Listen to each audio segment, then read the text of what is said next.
Welcome back, ladies and gentlemen, here to GameStar TV for the Blizzard ANZ Heroes of the Storm Season 2 qualifiers. My name is Kit Fox. It is an absolute pleasure to be your host this evening. If you have just joined us, we've just had round number 1. It was Battlefield of Eternity, and Ethereal Cat picked up the win over the Concurlings, and Zeppelion, who's had a few weeks off from playing in a team, has actually picked up a MVP nomination into the GameStar MVP program. So congratulations there. And, well, that's all made possible thanks to Plantronics, the headset sponsor of GameStar, Blizzard ANZ, Player.me, Challenge, and XSplit. Without their support, there would be no prizes, including the viewer giveaways that we're giving away tonight. Tonight, we've got the Proteus bundle, so you'll get the hero as well as the Terran skin. So !Gs2Q into the Twitch chat if you haven't done so already. We are giving away 2 of those tonight, one drawn at the end of Game 4, the other one drawn at the end of Game number 5, as well as the Gleam giveaways. That is all only open to followers of the channel as well. So click the heart in the top right-hand corner of the screen if you haven't done so already. And just on those Gleam giveaways, if you haven't done so, follow the links in the chat and get yourself 9 entries for the Deluxe Machines of War bundle, thanks to Blizzard ANZ. And as well as that, we have just got links, everybody gets links tonight. We've got a survey as well. So !survey in the chat. We would love to hear your thoughts. Shout out to Grumshot for all his hard work on this. Now, if you choose to partake in this survey, you'll have your chance to have your say on the current season, the one that we're running right now. You'll help shape next season as well. So just give us your thoughts. Just enter that !survey. We would love to hear your thoughts on the way you would like Heroes to evolve through the forthcoming months. That's enough from me for now. We're going over to Sky Temple for TrumpSports versus the Bird Punchers. So it's back to your faithful casters, Skimmy and Van. Welcome once more. Here we go. Sky Temple is the map we're choosing this time. TrumpSports rocking 3rd in the leaderboard right now, up against the Bird Punchers with the great name, the great style, and the great gameplay. How are we going for this one, Andy? All right, I'm keen to Sky Temple. I really like this map because it just forces the teams to be so on point with their rotations, as well as just, I guess, the mind games on where the temples are going to spawn. And I guess on this map, what we want to sort of see prioritized is, I guess, global pressure, because the map is one of the bigger ones. So instantly we can see the value of that, with Falstad being banned right off the bat. Yeah, both Tass and Falstad taken away. So Tass having a high priority. Don't want that enabling hero. Don't want any frustration with the Archon, because you can sit around for so long and cause problems, definitely in no sustained situation. Now, does that force TrumpSports into Dahaka early on? It does.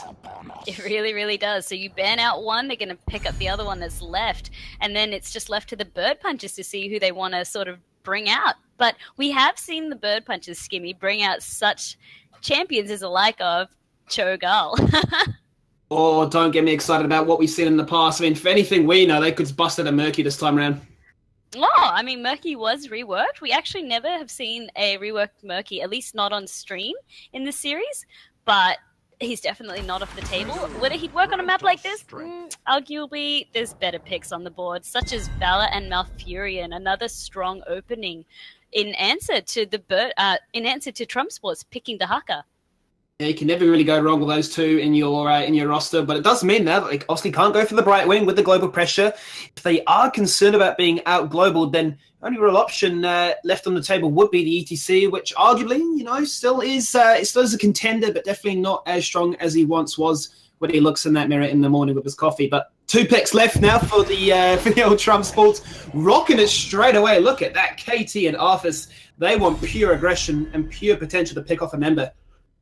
I do like that. That means that once they are going to fight for those objectives, they have a lot of crowd control in the form of Arthas, Kael'thas, Dahaka already there. Triple combo threat going on. As long as they sort of coordinate and make sure that they don't all use it at once, they can keep someone locked up for quite a long time. So Malfurion does have cleanse, but in saying that, I need to then see Bird Punchers answer with, I guess, more sort of sustainable, durable heroes to sort of outlast the Dahaka, Arthas, or someone that can blow up Kael'thas. So once again, Li Ming is still on the table. I think she'd be a nice sort of counter to Kael'thas's burst. I think they need some potential to be able to jump onto that. Yeah, they need some dive, or they need at least a hero that can pressure, because it's like those games where you have a Chromie and there's no way to get to the Chromie and she will single-handedly win you the game, because there's no possible way to shut and stop that annoying little gnome. Yeah, exactly. And we have seen Chromies run rampant in the past and sort of seen what they can do. That was a very smart ban coming out of TrumpSports right there with that Zarya ban, as well as the Lucio ban, but that Zarya ban I'm really looking at because they're looking at that Valor Malfurion and they're saying, all right, what is going to sort of deter us? Shields will sort of deter us. We saw Zarya's impact from the previous game. So really a very targeted ban right there and very smart.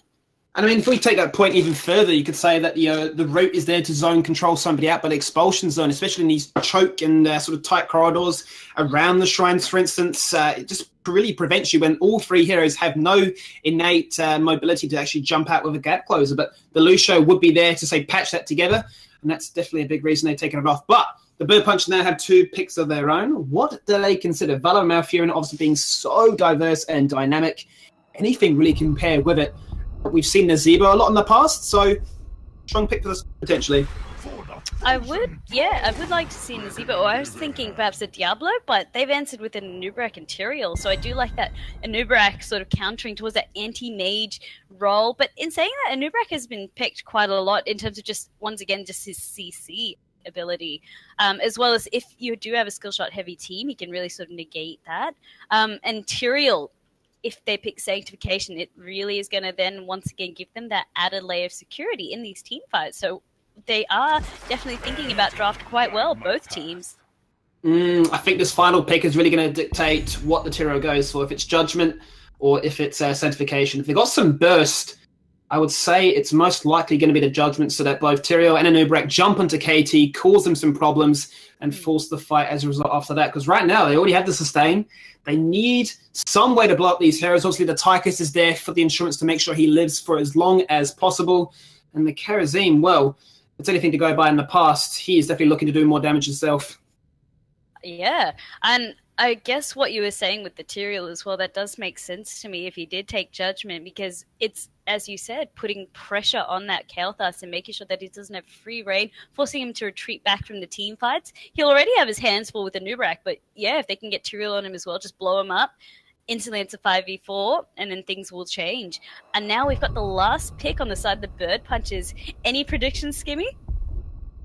Yeah, Nazebo is usually my go-to when you have the Malfurion, because you can just do zombies and roots, but they might opt for a Jaina. It's all going to come down to this one. It is Jaina, so I know what I'm talking about. I reckon this has to be Judgment for sure. Perfect. So it's Fire and Ice and really enabling more of that sort of blow-up burst comp that they sort of have half their team, and then they can sort of let Valor Malfurion sort of come in, do that sort of clean-up duty there in the back lines.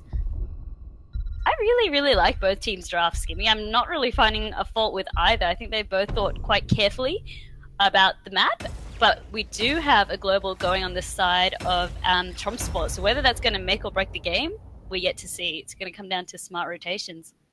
It is going to definitely come down to smart rotations, but the one thing that really sort of alerts me is there's no strong Merker. Speaking, you want to try and time your golems and your night camps, right, to really pressure them when those shrines are available. And like we saw last game, pressure the bot lane with Sorelli there on the Ragnaros and just force him to get such a huge XP lead that the game just snowballed out of control. But it's going to be 2 different comps, like you said, Fire and Ice up against each other. Sky Temple, TrumpSports the favourites in this matchup, but the Bird Punchers with a solid comp to try and respond to what this KT is going to achieve. What are your predictions so far there, Vandy? It's exactly like you said. I believe that Deuces on Dahaka, how much value he gets out of his global will then sort of set the pace for the rest of the game. But if Bird Punchers can ensure that they do have someone who can lane accordingly and sort of rotate accordingly, they don't sort of all just rush to defend or rush to cap. They just need to be smarter about their rotations. And if they can do that, I think they've got a solid shot at this. They are going to go for that kill comp orientation. You need to make sure that those rotations do matter. Otherwise, they're going to get punished for splitting up and not soaking the XP. But let's jump into the game. Let's introduce team number 1, I should say. In the blue-hand side, it is TrumpSports rocking the blue colours. It's KVA on Arthas, Jim Jam is on Tychus, Lahal on Kael'thas, Deuces on Dahaka, and the Shadow supporting on Kharazim. And on the right side, we've got red team tonight, which are the Bird Punchers. We have Taish on Valor, JD on Anubrak, Venom Oz on Malfurion, Charlotte on Tyrael, and Holy Grail playing Johanna. So you can see there Lahal just calling his teammates out, saying, my team always forces me to play KT up against Magic Resistance. Well, that was just the reason why he's gone for Mana Addict. He wants to make sure he lives long enough to tell the tale. He's playing smart. Once again, we do sort of see the aggressive Kalthus's going for convection only to die and never get any value about this. This time, he's going Mana Addict right off the bat. He's just making sure, Skimmy, that he's got the best possible chance of dishing out that damage, especially in the late game when Kalthus can turn into an absolute monster. Especially if you spread the living bomb and your team's just like, well, you really shouldn't have been there at the wrong time, wrong place. They are going to go straight to the laning phase. Lahal is going to rock in the bottom lane with Deuces for the meantime. Whether or not this is going to be the sustained matchup, I have to see, because for the meantime, it actually seems like KVA is going to be the 1v1 up against the Tyrael. Oh, yeah. I mean, okay, in terms of matchup, the Tyrael and the Arthas, I say it's quite sort of, that's a skill-based matchup. Both of them have quite good sustain. Both of them can stay in there for quite a while. It's more about holding down the fort, getting that XP down. I don't really see either one dying up there without a gank. Suppose if we talk about the bottom lane as well, Deuces should have that advantage because Nubrak's not really the strongest wave clearer. He's going to be there for soaking duties at the very least. It's going to be interesting to see how these teams decide to play it out. We've seen in the past with global pressure that teams actually decide to keep their global there for the meantime, soak as much as possible, try and find a full level lead, in this case try and get level 4 first, and abuse that talent advantage when it comes to these shrines. Exactly right, and immediately off the bat, Bird Punchers, they do have the vision on this middle shrine right here, but they aren't sort of fighting, they're sort of baiting it out. They want to get a kill. Well, it's interesting because the vision is usually such a crutch for you to go based on. It seems that TrumpSports are going to back away. Is Charlotte in the flank, but the Shadow has disconnected. Oh, game number 2, dear. Another DC. Hold Hopefully your it'll be horses. a quick one. It allows us to sort of take stock of what's going on. And with that first temple already third down, really the Bird Punchers need to make sure that they're getting some temple shots of their own. Seems to be that Gay is there in the top lane. He's there for free. Exactly. He's just not getting any answers to him right now. I was just going to say, it seems to be the way it's been set up that Crisis actually has to unpause this one. Oh, they need the referee to unpause it. So let's get that going. There we go, straight back into it like that. There's no countdown. We are just rocking and ready. Shadow is back into this one. But I was just going to touch upon the actual idea of how they're setting up right now. TrumpSports in the top lane there. They're really respecting the fact that they don't have the vision. And Deuces is just still pushing. Exactly right. Now that the Bird Punchers have sort of reacted, they're all there together, but they're getting so punished by the living bombs. Did you see that living bomb? Unreal, the amount of damage it just popped amongst 4 members, and with a play like that, Lahal just goes huge, forcing them all to back away, and they're now going to get a double cap. Lahal totally stared down JD as well on a Nubrak. He's like, I know that you're supposed to be an anti-mage tank, but there's really not much you can do. Not while I've got my team in, not while you're just funneling in right like that. And that's really the threat that KT gets. So really, this first set of shrines, the advantage definitely goes to TrumpSports. Huge XP lead as a result of picking up both of those temples there. 2 levels to be specific. And now they can go straight to those mercenaries. It does seem that the Shadow's straight away on towards that call, picking up the golems. And you most likely find they'll time those knights. Some time for this bottom shrine to spawn.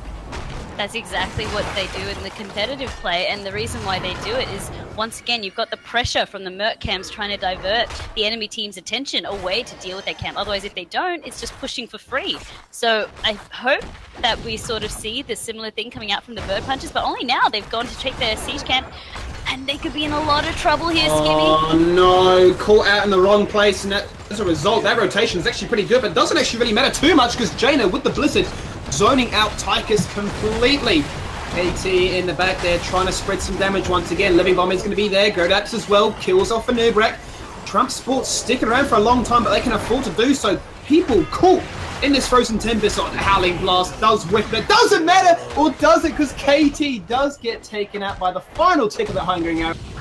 And the Golem can't be taken after that sustained skirmish. Exactly. I mean, it was an even trade. It ended up being 2 for 2. But what really punished the Bird Punchers was the fact that they couldn't cap it, so they've had to go straight to the night camp. Golem camp is still on the board, but it's once again delaying them. It's just more time that they're out of the lanes, more experience that they're losing.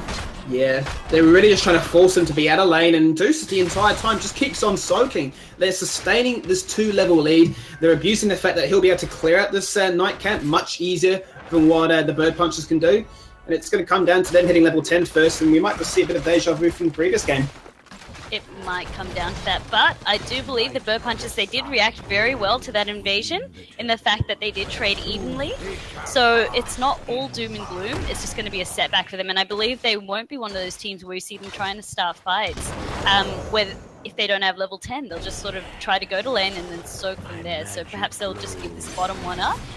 It just depends on whether they're in position. They're in a better position in terms of rotations to fight this one out. Well, Vandy, talking about rotations right now, they've actually committed 2 members to the top lane to go for Deuces. He's absolutely stoked with that one because it just means they can go on this bottom temple for free. KT is pushing mid for free. They want to hit level 10 now, half level off it. The fight's already breaking out in the bot lane. They've committed with not enough members. I'm not too sure what that shot call was, but they pick up 2 to start things off. How about a triple kill just to make it look nice on your CV? And they now hit level 10, and that is surely going to be a boss. Oh, that is the bait that you don't want. Deuces exactly wanted that. As you said, pushing the opposite lane that the Shrine was going to be in.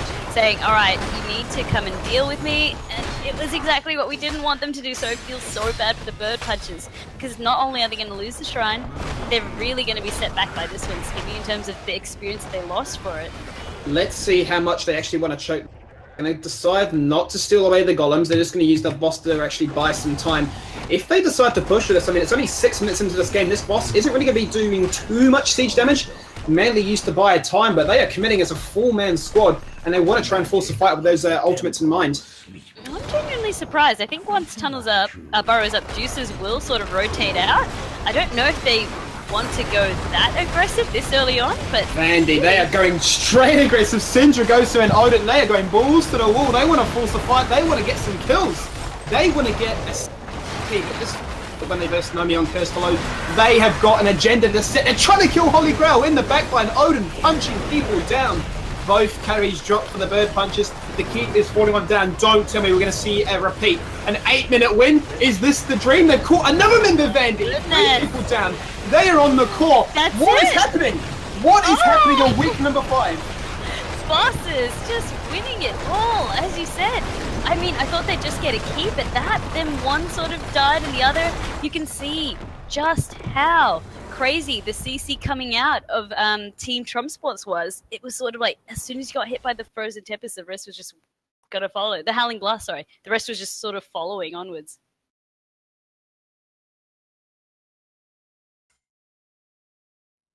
And that's 16 minutes of gameplay. That was crazy, crazy quick, Skimmy. I mean, I don't have much to say except for that it was once again a snowball that just was executed really well by TrumpSports. If we talk about the MVP, I think in my mind at least it comes down to 2 influential members. Definitely Lahal securing that big living bomb on the mid shrine to make sure they acquired that 2-level lead. Then obviously Deuce is using the soak to try and bait as many members away as possible and really abusing the fact they had a global over their opponent. Yep, definitely. And I mean, in terms of exactly right for the ones that I was going to nominate, but in saying that, it, as I said at the beginning, it all came down to how the global was played out. So I've got to give it to Deuces because he played it so well.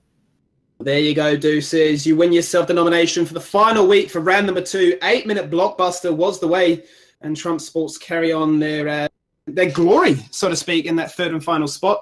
But that's us for the meantime. Round number 3 will be up in a second. We've got still a few more games to play on that. But for the meantime, you can listen back to your favourite Aussie caster. It's Kev Fox.